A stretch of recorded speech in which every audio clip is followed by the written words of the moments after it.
Good morning and welcome to worship this beautiful Resurrection Sunday, Easter Sunday morning. My name is Matt. I'm the pastor at Faith Community Fellowship Church here in Mount Vernon.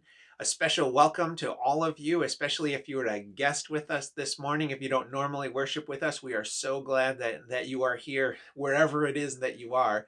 We're glad that you're joining us this morning for worship. You know, this is my first Easter in Mount Vernon, my first Easter at this church. And this is not the way, frankly, that I thought that it was going to go.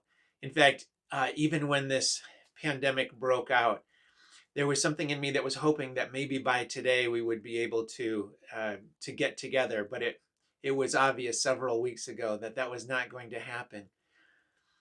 We oftentimes think of Easter as in terms of those big celebrations, the big worship celebration. Oftentimes it's the biggest worship service of the year. It's a gathering for believers and family and friends.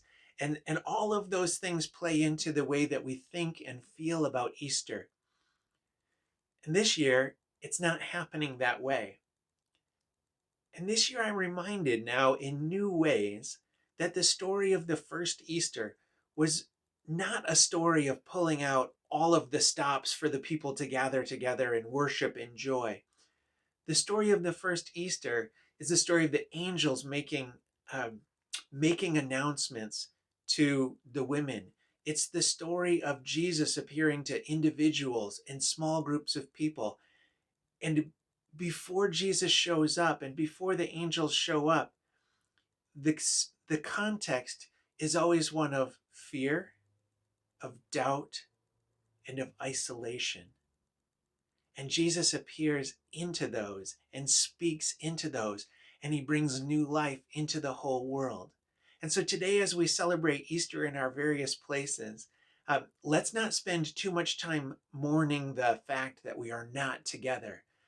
Instead, let's spend our time celebrating that Christ is risen and his Spirit dwells in us. And everything that brings joy to Easter, at the heart of it, is present and available for us today. As we gather together in worship, the church through the ages has oftentimes repeated this refrain: He is risen. He is risen indeed. He has risen. He has risen indeed. He is risen. He is risen indeed. Jesus is risen. He is risen indeed. He is risen indeed. That is what we celebrate this morning.